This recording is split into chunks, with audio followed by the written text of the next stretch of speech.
families have a way of growing, and in 15 years, the Bigfoot family has grown from 1 vehicle to 11. And here is the papa of the Bigfoot family, Bob Chandler. Bob, this is a very special weekend for you. I know it's a family reunion. As we look back over here, 11 vehicles, and the family, I know, continues to grow.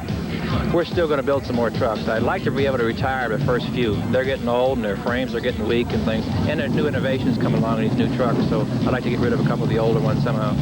Realistically, this is a celebration of the 5,000th appearance of Bigfoot. Figure that out. That's one a day for 13 and a half years. You had no idea 15 years ago what you were really creating. No, I really didn't. It's kind of grew. Each year, Marilyn and I would think about the events we're going to, and we'd say, you know, let's go to as many as we can. It's not going to last. And each year it got more and more and more, and I don't think it's going to quit the way it looks. As the Bigfoot family paraded through the Indiana State Fairgrounds, thousands of fans jammed the grandstand to witness the historical Bigfoot reunion, with competition on the figure 8 course, including a 15-foot hole on the starting line.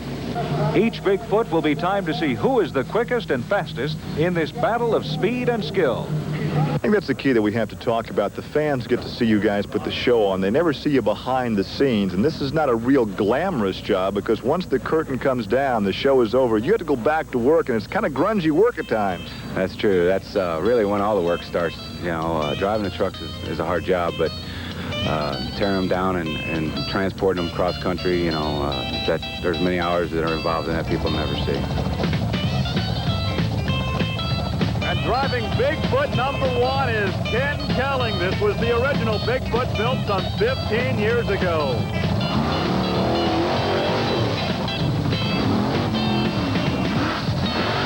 Bigfoot number 1, Ken Kelling. On the obstacle course. Remember, this was the one built some 15 years ago. It's a tough one to drive, a rigid suspension. It's tough on the driver. Ken Kelling driving with a neck brace right now. He's been shattered before. Has had the spine stretched out going over the cars. Ken Kelling in Bigfoot number 1.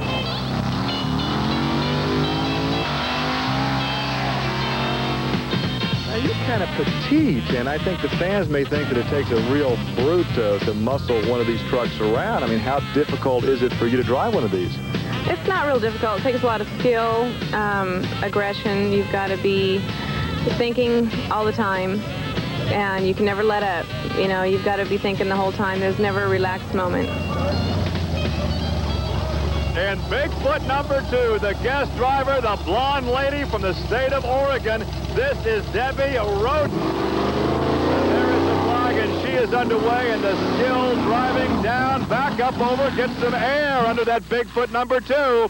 Now remember, it's been a while since Debbie has driven a monster truck, so she is feeling her way around, but enjoying every moment of it. The skill driving course here in the infield at the Indiana State Fairgrounds in Indianapolis. The rear steer, the hydraulics, she hits the throttle, straightens it up, and now she is flat out away. Debbie Roden is Bigfoot number 2. Now, you look like you're big enough to manhandle one of these trucks. Well, sometimes they get the best of you, but tires, you know, they're 1,000 pounds a piece and everything, so we just do a lot of hard work and that, and travel around the country a lot, and sometimes they just handle you and you handle them, so you just go for the ride most of the time. And now aboard Bigfoot number 3, making his return to monster truck driving competition. This is big Ron Bachman. Ron drove Bigfoot a number of years ago, then almost retired from driving to work back in the shop as a crew member, but because we needed some drivers this weekend to bring out all 11 Bigfoot family vehicles, Ron is back behind the wheel. Says it takes a little getting used to, but he's happy to be back in the cockpit. Works that rear steer, that is controlled with a toggle switch off the left hand, makes that turn, nails the hammer, and hits down the straightaway. Big Ron Bachman in Bigfoot 3.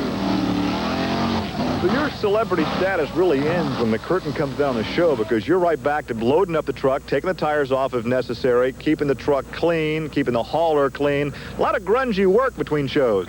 Well, let's try to get back to the shop as soon as you can and do any work, get the truck back to the mechanic so they can take a look at it, or you know, if there's anything wrong with it.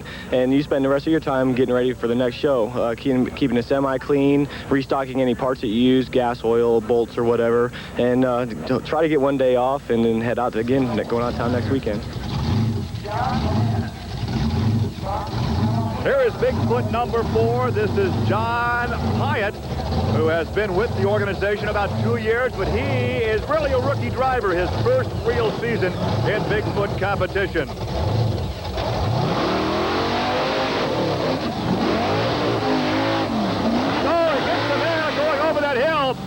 A crew member who just started driving earlier in the year, but a good competitor. Once again, using that rear steer to negotiate that tight right-hander. Crosses over the infield of this course. Now once again, the rear steer. A tight left-hander. And now he's back on the throttle. Oh, a good time turned in by John Hyatt in Bigfoot 4. We'll be right back for the balance of the Bigfoot family reunion. Jim, you have become synonymous with performing with Bigfoot, but right now, because of an injury, you have to take it easy. So tell us what happened and how it happened.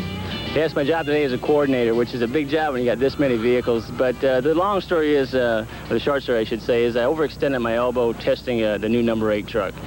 We had the suspension way too hard when we first started testing. That's the idea of testing. Now that we softened up suspension, it's a lot nicer ride. But anyway, I overextended my elbow. I had to go in there and clean it up.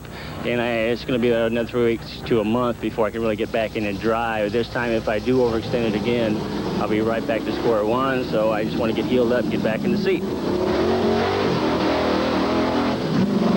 Here it is, the king of the monster trucks. They cannot get any bigger than Bigfoot number 5. These tires 10 feet in diameter. This is always on display outside Bob Chandler's Midwest 4-wheel drive complex near the St. Louis airport.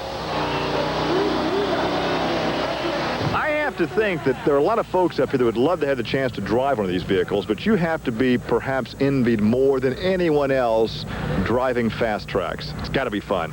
It is. I just can't describe how much fun. Nothing I can think of that I'd rather do. And now being staged, this is Fast Tracks, the Bigfoot Fast Track driven by Dan Dobbs, featuring twin blowing Ford power plants right behind the cockpit. Earlier today, he made a ramp jump of over 58 feet. This is a former Army personnel carrier. Weighs in now about 23,000 pounds. Develops about 1,200 horsepower. A wide turn.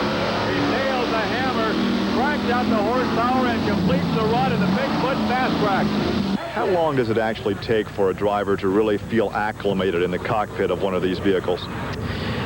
That's a hard question to answer, because you never really feel, you know, secure in some of the vehicles. We do a lot of changing around, and it's hard to get settled in on one particular vehicle. Right now, like this weekend, we're trying to put everybody in a vehicle they're going to feel comfortable in for maybe another year or so. Now staging Bigfoot number 6, Gene Patterson. The time he'll be shooting for turned in by John Hyatt at 25.30. 25 and 3100 seconds. And this is Bigfoot number 6, looking remarkably good for all the wear. This truck, we understand, has been upside down on 3 occasions, but they always put that cosmetic sheet metal right back together. The roll cage does its job, and it now is underway. There's the big hole, nails the hammer, a little air under the front wheels, and Bigfoot 6 is underway.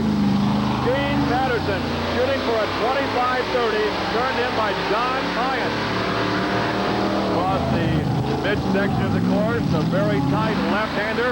Up on 2 wheels, the right side wheel, sets it back down, straightens it up, and nails the hammer. Gene Patterson, Bigfoot number 6. No matter how much experience one has in monster truck competition, it has to be a heck of a thrill to be driving the premier monster truck. Yes, it's an honor to drive for the Bigfoot people. I mean, they've got excellent equipment. It's all maintained well. Everything is state-of-the-art at the time. You know, you just can't, it's just prestigious to even be asked to be in their uniform. Staging now, Bigfoot number 7. This is Dan Patrick. Now, he will be shooting once again for John Pyatt. 25:30 clocking. Gene Patterson is second fast at 26:60. And the first thing they look at is a big hole in the earth.